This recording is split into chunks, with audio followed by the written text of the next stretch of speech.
Praxis.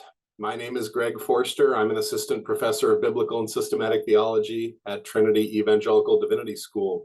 This is the third of our five-part series on church and state in Christianity. We've looked at the early church and the 4th century crisis and how those have shaped church and state in Christianity ever since. In our second part, we looked at medieval Europe and how the model that was tried there has an ongoing legacy as well that we still live in the ramifications of. In this section, we're going to talk about the Reformation and its political impact, which is still very much with us today. One of the things we said in our last section was that over time, the church in the Middle Ages was becoming more and more involved in politics, and that meant that it was more and more influenced by politics, and that it had become, there had been a lot of corruption, and that it was losing religious legitimacy. People saw the church as a political entity and were less likely to see it as having religious legitimacy. And that brought on a crisis, but the crisis was much deeper than you might have expected. Because in the early 16th century, starting with Martin Luther and then with others following him, series of important figures following him, you had a new movement in Christianity called the Reformation. And this is where Protestant Christianity comes from. So Christianity now has three major divisions. There are the Eastern churches, which are called Eastern Orthodox, that's Eastern Europe. And I mentioned that there was a big split in the Middle Ages, and Western Europe and Eastern Europe had gone different ways. Within the Western churches, now you have two different churches, the Roman Catholic Church and Protestant churches. Those are the three big divisions of Christianity to this day. What Martin Luther and those who followed him said was that the corruption of the church in the late Middle Ages was not only about politics, was not only about the church having overstepped its bounds. They thought there were bigger issues at stake. And whether they were right has been the big question. Because after the Reformation crisis, the Roman Catholic Church pulled back a lot of its involvement in politics. Not completely, but a lot of it. And its corrupt spirituality that developed in the late Middle Ages as it was more and more taking advantage of its monopoly control of religion, it pulled back a lot of that. But the question of whether there was a deeper problem has never been resolved. The Catholic and Protestant churches continue to differ over this. And it's the nature of the difference is politically important, which is why it impinges on church and state issues. What Martin Luther and those who followed him had was a different idea of how people get connected to Jesus. So the Christian religion teaches that human beings have a sin problem, that we have fallen away from God and that we are corrupt, and we cannot solve that problem on our own. And that God has entered into history in the person of Jesus Christ, that Jesus is God, that he lived a perfect life and died in order to make atonement for the sin of the world, and then rose again and went to heaven, and that he's still there. Christians all believe that. The difference is over how do I or anyone get connected to Jesus so that I can receive the benefits of what Jesus has done to experience forgiveness and cleansing and a new kind of life. The Roman Catholic Church teaches that you have to go to the church, that religious professionals like pastors, or they call them priests, stand between you and Jesus, and that the benefits of the life, death, and resurrection of Jesus have to come to you through the church, through religious rituals and other religious activities the church provides. The Protestant reformers, Martin Luther and those who followed him, said, no, the church is important and people need to go to church and be in church. Pastors are important. Religious professionals, clergy, are important. But more important is that I, as an individual, reach out to Jesus and follow him with my own life, that I make a decision that I'm going to believe in Jesus and follow him. And that's the fundamental issue. That's the issue that on which The issue on which the church stands or falls was Martin Luther's famous proclamation that I, as an individual, stand or fall based on whether I have reached out to Jesus with my own heart, and the church stands or falls whether it teaches this. And so you had this fundamental division. Do people receive Jesus by going to church, or do they receive Jesus in their hearts and then go to church in order to follow him together? And both, it's important to understand, both sides could point to earlier Christian traditions. That if you want to find justification for the Roman Catholic view, there's a lot of it in medieval and early Christianity. But if you want to find justification for the Protestant view, there's also a lot of justification in medieval and early Christianity. Both could claim to be growing out of traditional or historic Christianity. However, they did not recognize one another as Christians. Each side said, we are the true Christians and the other side are false Christians. Now, people are less likely to say that today, but in the 16th century and in the centuries that followed it, the majority view on both sides was that you had to be on one side or the other to be a Christian. And this claim that people need to really believe it and really reach out in their hearts in order to receive Jesus had enormous political consequences. Both positive and negative consequences can be traced to it. On the one hand, it accounts for, to a large extent, it accounts for the increased value of the individual in the modern era, that we respect the individual much more.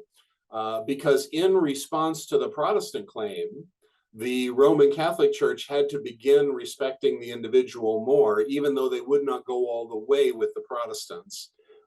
Because the Protestants demanded attention to individual belief, the Roman Catholic Church had no choice but to begin attending to that much more than it had before. So the Protestant challenge forced everybody to take the individual and the individual experience much more seriously. So the modern age is much more individualistic. It privileges choice. People have to make their own choices in the modern era. And to a large extent, that's because of the Protestant Reformation. Some good things that came out of that is increased personal freedoms, increased respect for the dignity of the individual. This laid groundwork for many different kinds of things, like liberal democracy as a political form, like respect for vocation in our economy. It used to be that everybody did what their father did, and you inherited your job along with everything else. And the modern economy, in which people are free to go wherever their talents take them in the job market, to a large extent comes back to the Protestant emphasis on God having gifted individuals for their own roles, for roles that might change, from generation to generation. The dignity of women, treating women equally with men, while it did not immediately happen, there were important preconditions being set for that in paying attention to individual experience, and many other things we could name as well.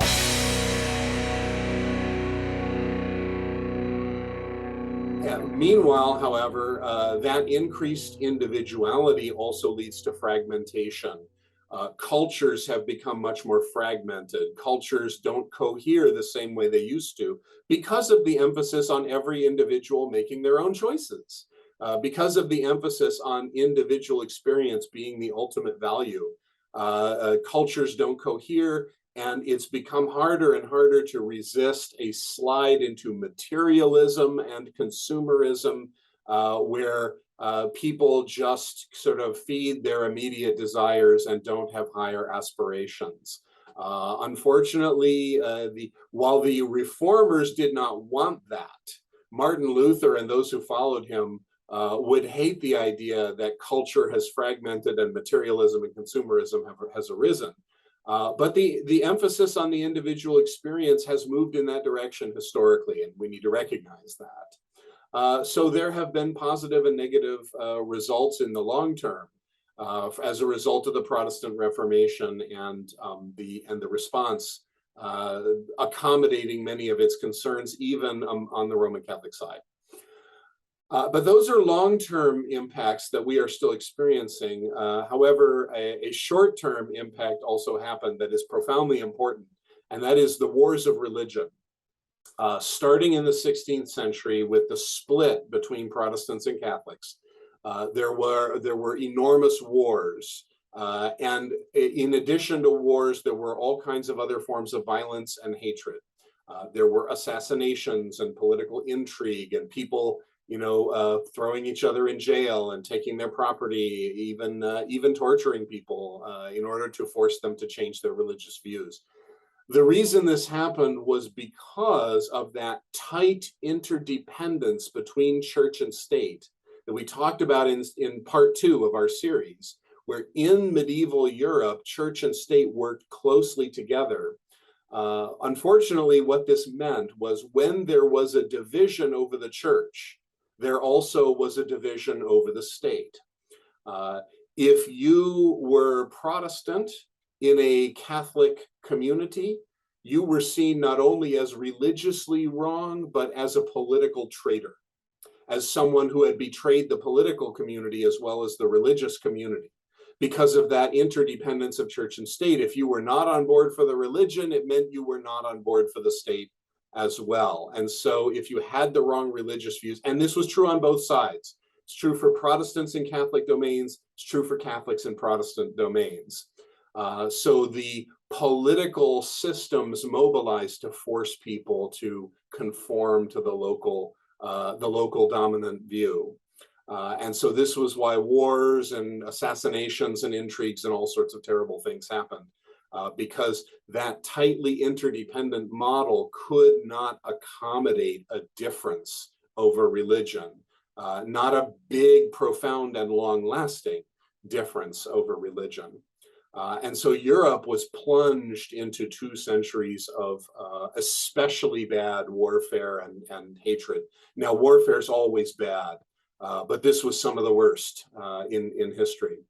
And the impact of that has also lasted. So I talked before about some of the intellectual changes and cultural changes that are long-term impacts of the Reformation. But we also have a long-term impact of that explosion of warfare and hatred in the wars of religion. The central problem of politics from the Reformation era forward, at least in Christian areas, has been how do we manage this conflict over religion? How do we avoid falling back into these wars of religion? Even today, hundreds of years later, the specter of religious warfare continues to loom in the background in the minds of people in Christian cultures, even if they themselves are not Christian. In all the places where Christianity has been the historic majority, even if they're not Christian now, this prospect of a return to religious war haunts our fears as the background to our political decision making. So in the next 2 parts of this series, we're going to look at how Europe pulled itself out of this religious warfare, and then how today we have adapted to subsequent changes as we've continued to focus on how can we keep the peace among people with different religious beliefs. So as always, if you have questions, I am easy to find, so drop me a line, and thanks for listening.